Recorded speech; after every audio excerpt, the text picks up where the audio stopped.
The 17 News at Sunrise podcast is brought to you by Clinica Sierra Vista.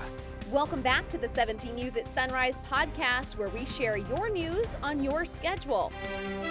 Working in the spirit of the Golden Empire, this is 17 News at Sunrise.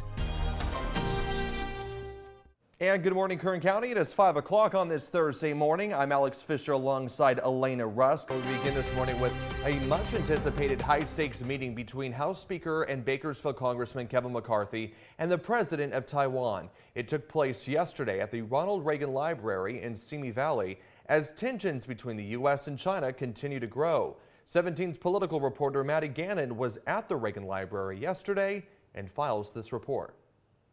McCarthy's predecessor, then Speaker Nancy Pelosi's trip to Taiwan last year sparked swift retaliation from China, with the country conducting military exercises around the island.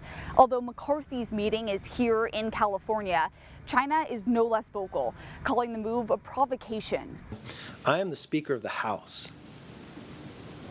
There's no place that China is going to tell me and where I can go or who I can speak to. In a show of support and solidarity, Speaker of the House Kevin McCarthy and President of Taiwan Tsai Ing-wen sitting down together on U.S. soil. McCarthy emphasizing the global importance of a continued relationship between the U.S. and Taiwan. I believe our bond is stronger now than at any time or point in my lifetime.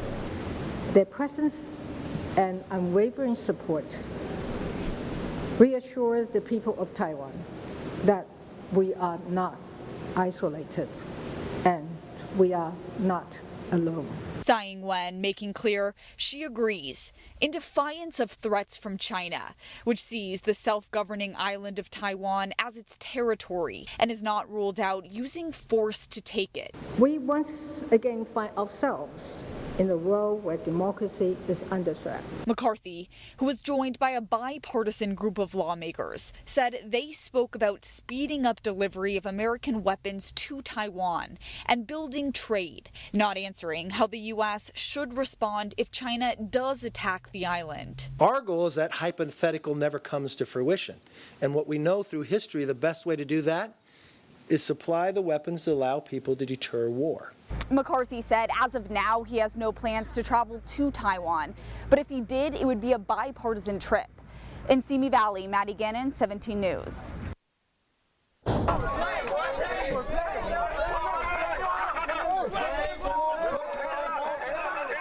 Meantime, protests erupted outside the Reagan Library during McCarthy's visit with Taiwan's president. Pro-China demonstrators clashed with those who support Taiwan's independence. Law enforcement officers had to step in a few times to help keep the peace, but there were no reports of any serious injuries.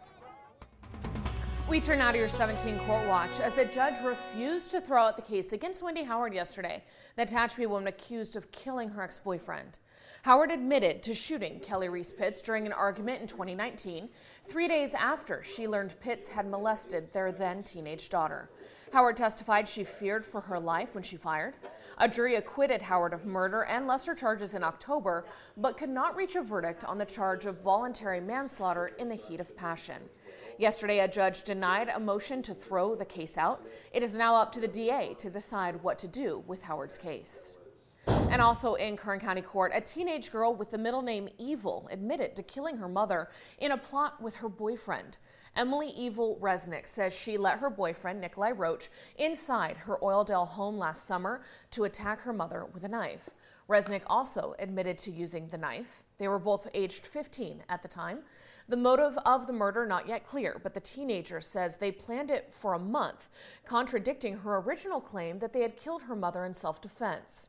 Roach yesterday given the maximum sentence and will be held in custody until he's 25. Resnick will be sentenced later this month. 2 men are under arrest for having a loaded semi-automatic ghost gun inside a home in Wasco. The sheriff's office says deputies arrested 25-year-old Renee Fierro and 21-year-old Edson Vasquez earlier this week at a home on D Street. Fierro, a convicted felon, was booked on suspicion of possession of a firearm and willful cruelty of a child. Vasquez was booked for an outstanding felony warrant. They are both due in court later today. Well, in other local headlines, the Church of Jesus Christ of Latter-day Saints has announced plans to build 15 new temples over the next few years, and one of them is coming right here to Bakersfield. President of the church, Russell Nelson, making that announcement yesterday. This will be the 12th temple in our state. There have also been plans to bring a new temple to San Jose. The closest temple right now is in Los Angeles. The church has not revealed where the new Bakersfield temple will be located. Since 2018, the church has announced the construction of 133 new temples, and many communities report an economic boost following the construction of a Mormon temple. 5:35 is your time now, and a police officer who dedicated his career to getting drunk drivers off the road was nearly killed by one on Saturday night. In fact, the officer almost certainly would have died if he hadn't been saved by other police officers. Karen Mariquin from our sister station, Telemundo Valle Central, has details.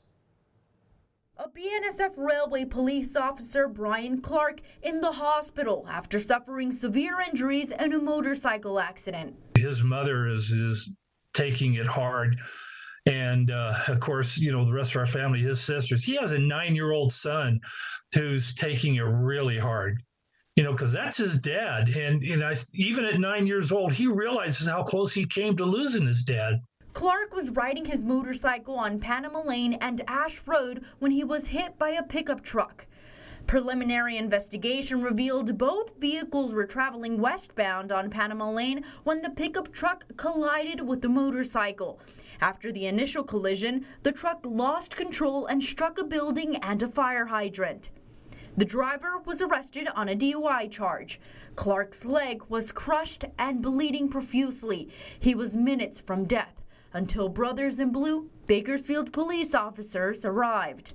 A tourniquet was applied by Bakersfield officers, and my understanding is that a bystander who had seen the accident turned around and rendered immediate help. Clark was rushed to the hospital. Based upon the accident, Brian sustained an amputation, and his right leg above the knee had to be amputated, and he also sustained significant injuries to his right hand as well, too.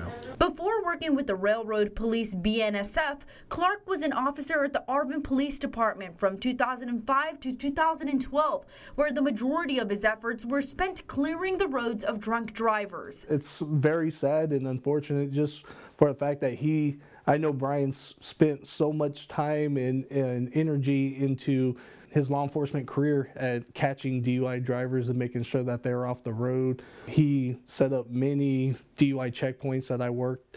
Clark has had 4 surgeries in the period of 2 days. Just this morning, he was taken out of the ICU, although his family says the road to recovery will be long. His attitude is, I want to fight for this. I'm going to come back. So he's got a good, strong attitude. He's not going to let this get him down. His father today hopes this serves as a lesson for drunk drivers. It's a senseless crime. All this gentleman had to do was call an Uber, and none of this would have happened. Drunk driving is just no excuse, absolutely no excuse. Karen Marroquin, 17 News. And students across the country walked out of their classrooms yesterday. They wanted to send a clear message to lawmakers. Do more to stop gun violence. This is in response to the recent shooting in Nashville, Tennessee. NBC's Bree Jackson has more from Washington.